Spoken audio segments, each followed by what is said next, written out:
Hi, it's Mark from OnLook here, and today we're going to be taking a look at Yuneec Breeze, their latest entrant into the crowded UAV world.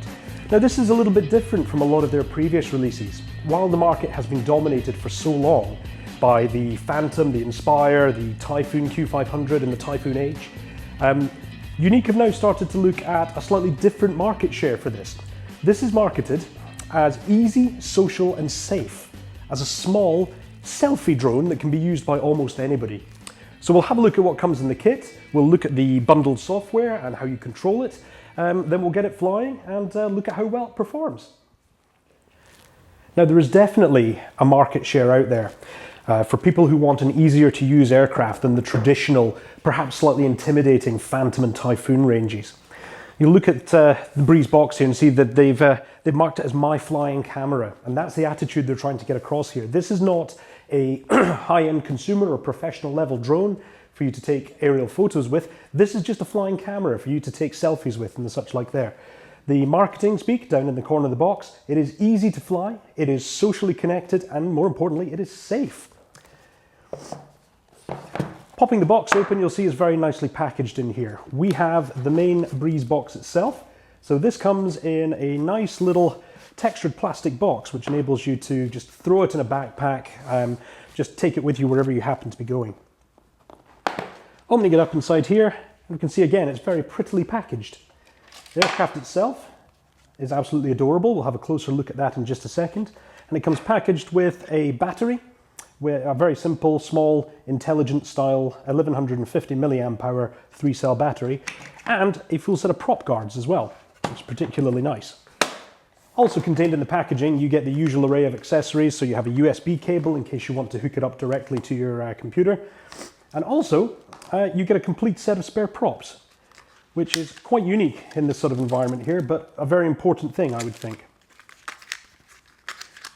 So let's take a closer look at the aircraft itself. So the aircraft itself, the first thing you'll be struck by is the form factor. Considering the complexity and some of the sensors built into the Breeze, it's remarkably small and it's utterly adorable, frankly. Compared to, dragging something like a Typhoon H out of the box, this is exactly the sort of thing I think that people who are perhaps a bit intimidated by that style of aircraft are going to like. Small foldable props for easy storage.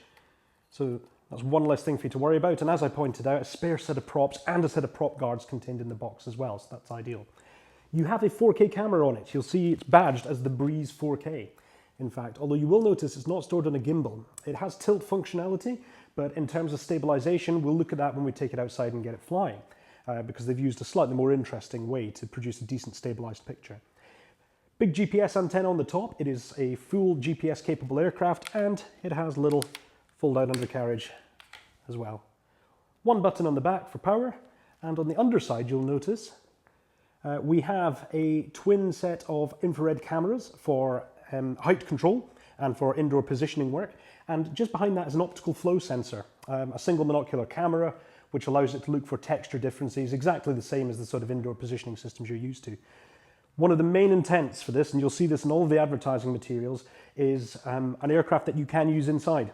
So you can have a dinner party, you can take selfies of it with everybody at home, you can use this anywhere, indoor, outside, safe and easy. Now in concert with most of the new wave of smaller UAVs, the Breeze is controlled entirely via its own bespoke iOS or Android app called Breeze Cam. So as soon as we connect to it, all we need to do is grab hold of its Wi-Fi signal, fire the app up, and then it links us to the aircraft. And straight away we're here at the simplest possible screen that we could have. On the right hand side you have your gallery. In there you can see all the various images that you've taken with the Breeze. You can see your original ones there. Should you decide to crop them, edit them, add filters, etc., they'll appear there. And most importantly, you can share them directly from here. All you need to do is tap the share button and there's all your traditional social network options cropping up. So you can put them straight out on Facebook, on Twitter, anywhere you want to, literally from within the app the instant they've been taken. No need for a computer in the middle.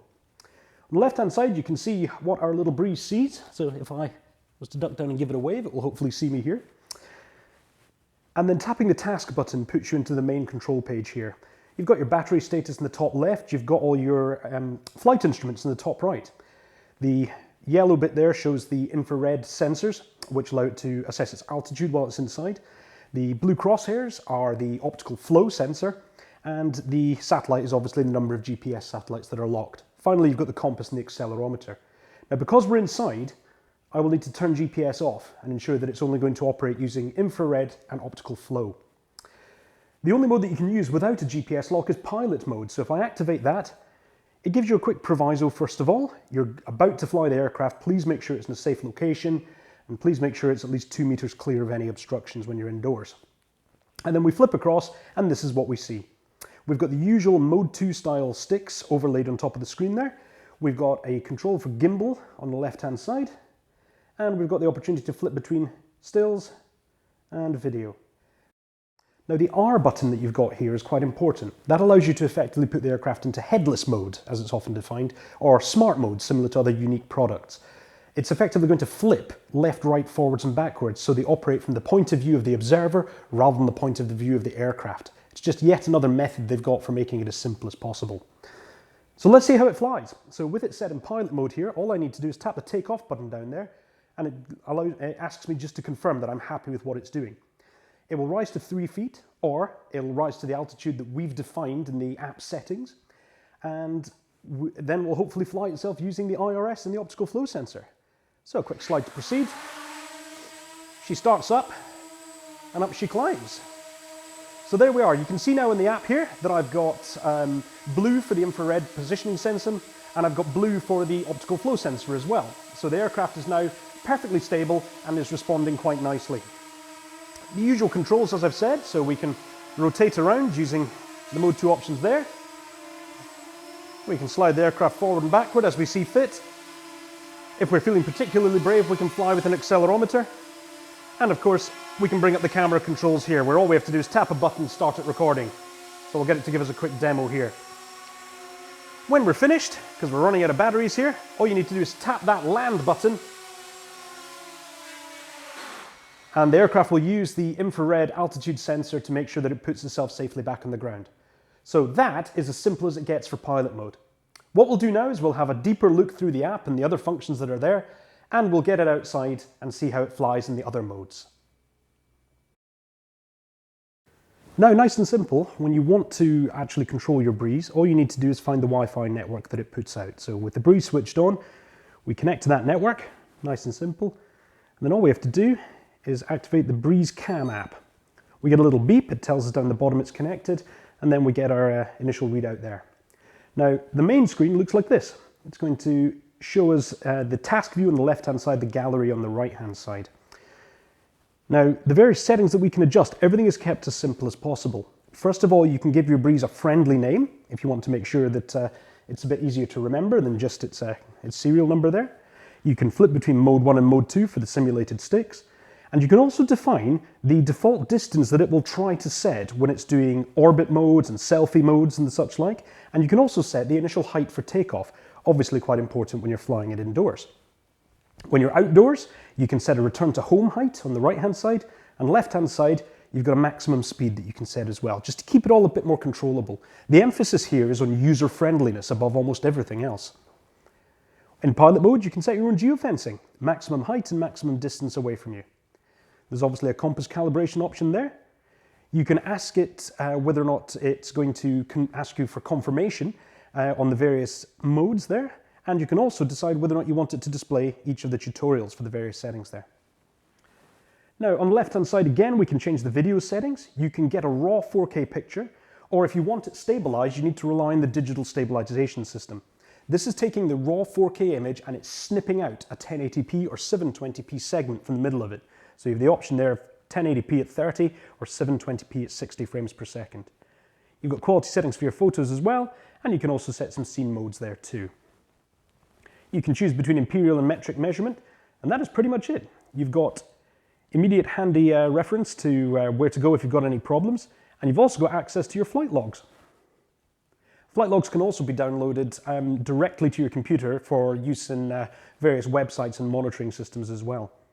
If you want to upgrade the firmware, everything is done directly through the app itself as well. Okay, here we are outside. Now it's time to see how the little Breeze behaves when it's got a full-on set of GPS locks, etc. So, forgive the incredible launch pad to aircraft size ratio, but here we are, let's see what it does. So the first thing that you'll notice is we need to switch GPS on properly here. So straight away, like that, bang, 13 satellites it's got. So once it's got the appropriate number of satellites, it'll enable these other modes and actually allow us to fly it. So the first mode we're going to look at is Selfie Mode. Now this is part of the whole idea of marketing this drone to a new group of people, really. Selfie Mode is the simplest and the easiest to use by far, so should be very, very self-explanatory. We get the usual warning saying we're about to get airborne. So let's slide that across, and then you'll see here we've got quite a change in the display. We've got a little view from above effectively in the middle there. The Breeze is represented by the camera and we are represented by the person there. So it's giving us an idea of the range it's going to initially stick to. Now to control this, we have the array of sliders that you can see left and right. Starting at the bottom, obviously you've got 2 rotate buttons, and then you've got a slider for moving the aircraft left and right from your perspective as the person in the center of the circle. Left-hand side has the gimbal angle, right-hand side has the aircraft's altitude, and at the very top there, you've got the aircraft's range away from you. So let's see what it does. Let's see how this behaves. So again, we tap the takeoff button. It's going to rise to 3 feet or our defined height. Please make sure that everything is safe and always take off from the ground, so no hand launches or anything like that. Slide to proceed. And off she goes. So you can see outside we've got a very nice stable hover there. And you can now see the view through its own camera there. So just so we can get a bit of an example of what its camera is going to look like, first thing I'm going to do is hit that and start recording. So there we go, I'm now recording some 1080p video taken from this 4K image that it's initially got. Bring up the main controls again and you can see how we use it here. So we need it to rotate. We simply hold that button down. And you can see the response is very, very gentle. If we want it to be a little bit higher, we hold this and then let go when it's at a height we like. These work like analog sliders so that the more rapidly you push them up, the further the aircraft will move. And faster. So there we are, a little bit higher up. Let's get that gimbal down a little bit so it can see us. And maybe we'll try moving it away from us a little bit. Now it's moved away from us directly. It's moved as if it's centering on the middle of the circle here. So the next thing that we need to do is just center up a little bit. So let's have a look. There he goes. And maybe just rotate around to face us a little bit. And you'll see how this schematic design in the center has changed to show where the aircraft is relative to us. So that gives us a beautiful, easy way to do it. And that's it. The camera is running. We are taking a video selfie using the simplest possible mode we can. So when you're finished, it has a return to home mode that we'll be familiar with. So you tap go home, gives you a little bit of a warning, and up it goes. So initially it climbs, repositions itself, and remember this is all user definable, so we can decide what altitude we want it to clamber up to. And then if you don't hit the stop button,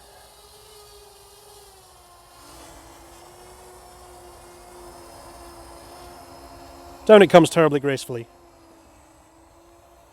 That infrared positioning system that it has that allows it to fly so stably indoors also works very nicely outside. So that is what it's using in order to find its height above the ground and be able to pull out a smooth landing like that. Right, so that's Selfie Mode. So let's move on and see what else it can do for us. So Selfie Mode works quite nicely for us as a very, very simple way to fly the aircraft. But of course you could get a nice altitude-based selfie purely using a selfie stick or something like that. So to help differentiate a little bit, we're going to look at Journey Mode now. Same warning as usual. And Journey is effectively going to give us a video selfie. So that's the idea of what it's going to do here. So we've got the same sort of displays that we were used to from the Selfie Mode here. So we've still got the same sliders to control the aircraft to make it as simple as possible. So let's get it airborne and see what we can do.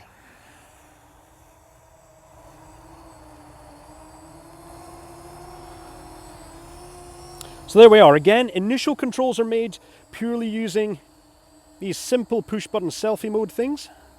So let's get it to rotate just so it's looking at us and clamber up a little bit so it can see us. Now what it'll do here is when we hit go for Journey and set it to record, it will fly away from us, filming as it goes, and then come back repeating the process. So we should get something suitably nice and cinematic. So the way we decide what angle it's going to fly at is by changing the gimbal angle. It will effectively fly up the line that the camera is making with the subject. So there we are, we're pretty much centered on us. It's looking down at us quite nicely here. So if I bring up the camera controls here, you'll see that the record button now says start. So if I give that a tap, we get a little countdown to show that we're doing. We can all sit and wave, pose for your selfie, and away she goes.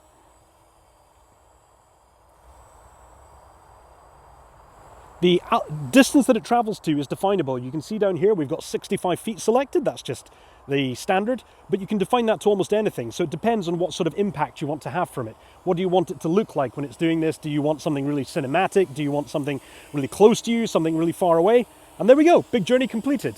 So that will have saved the video there. We will roll that video at the same time as displaying this bit so you can see what it looks like. But a really neat little feature there. And if you want it to go up a little bit higher, all you need to do is lower that gimbal angle, and let's tell it to go a little bit further away this time as well. And we should get a slightly different flight path. So there we go, much more vertical this time. You can see it's lifting away from us. And it's going to go a little bit further along as well. Beautiful still day here today, but we've tried this before in some slightly higher winds and had no issues with the aircraft whatsoever. It performs very well. And back it comes, nice and gently. Now there's no tracking going on here, it's not looking for me specifically, it's just doing its best to reposition using GPS exactly where it was. But that said, it does have some tracking modes enabled, so let's get her on the ground and then we'll launch again, and this time we'll have a look at the follow me functionality. Now, a robust follow me mode, or something similar to that, is becoming a bit of a marquee feature for most small UAS nowadays. So the Breeze has one of these that we're going to give a shot now. So tapping on that, we have the usual warning, and then we're presented with the usual flying controls we're used to. Let me slide the gimbal up so it can see where it's going, and we'll get her to take off again.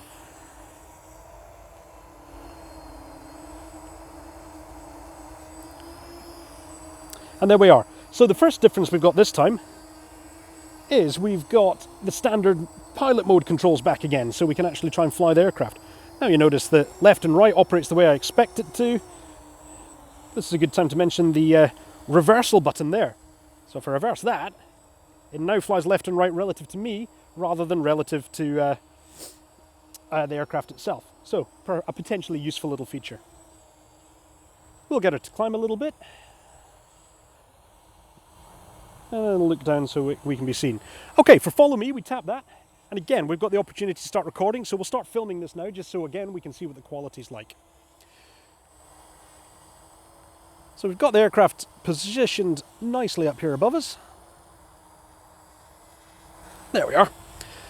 And it's now recording quite nicely. To get it to follow me, all we have to do is take two fingers and highlight ourselves as best we can. And there we go. The aircraft has now spotted me. So hopefully we're going to get a nice view here of exactly what it's doing. Now this is a follow me mode. This is not a chase me around the room sort of mode here. So all it's going to do is watch where I'm going. It's not going to actually follow me. So as I move backwards, it will adjust the tilt of the camera to try and keep me framed as best as possible. If I move right up underneath it, it will tilt all the way down until it's just about to lose me. And as I wander around, it will pan nicely to hopefully chase me around the garden quite contentedly. Now, there is a follow me option as well, which only works if you're using a GPS enabled controller. So if your phone has a solid GPS lock, you can set it up exactly the same as this, and then tap one button to change it from watch me to follow me, and it will follow you, keeping a distance that we defined way back when we set up the app initially at that center of the circle mode. So it's working particularly nicely. Now what we're going to take the chance to do here is we're now going to land the aircraft and we'll have a look at the raw 4K imagery that we can get from it. This is the 1080p stabilized mode, so this is taking the 4K image and it's cutting out a stabilized fragment from the middle. But for interest's sake, it'll be good to see what it looks like when it's doing the full 4K for us. Okay, all we've done now is we have changed the settings on the Breeze itself to make sure that it's showing us its camera to its full capacity. So we've changed from Full HD here with digital stabilization to a raw 4K picture. So let's have a look at what that's like. So again, to test that, we're going to use journey mode, just exactly as we did before. So we prep it all just like this. Let's get the camera up so it can see, and airborne.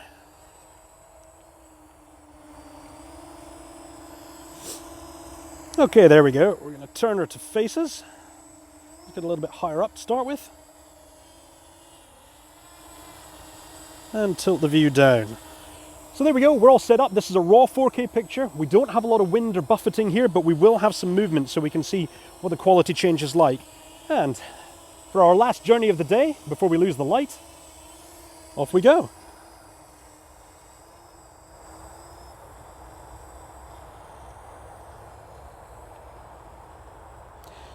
Now, just looking at the feedback I get from the app here, I can see an awful lot more movement. Obviously, we've got no gimbal stabilization here. We are purely working with a tilting camera, so there's definitely some shudder and some movement here, but it may well have some sort of purpose. Who knows? Maybe this is something that some people will find useful.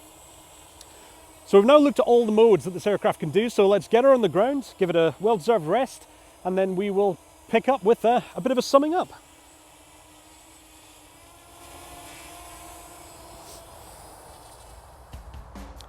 So with the last of the daylight behind us, what do we think about the Breeze? It's a very different aircraft to many that we've flown and many that we've looked at in the past. It does not have the most powerful camera, it does not have the most capable gimbal, it does not have obstacle avoidance or a wide range of modes, but then again, it's not aimed at the sort of audience who would need that. We have little folding props, we have an easy storage center for it so that it can be carried along almost anywhere, slung in a backpack, put in the back of your car and taken to almost anywhere. It's got prop guards, so you can use it indoors, and the capability of the optical flow system and infrared cameras are really quite remarkable. Really quite impressed with how well they've behaved, especially when you compare them to the previous generation of indoor positioning systems. So, as something a little bit different, you're not going to do commercial work with this, but as something to just have there so that you can introduce people to what a small UAS can do, what a drone can do for taking photos of them, it's absolutely superb. Safe, easy, simple for sharing all your images, simple for downloading everything. It's a bit of a winner. So, the Yuneec Breeze, recommended. Thanks very much for watching.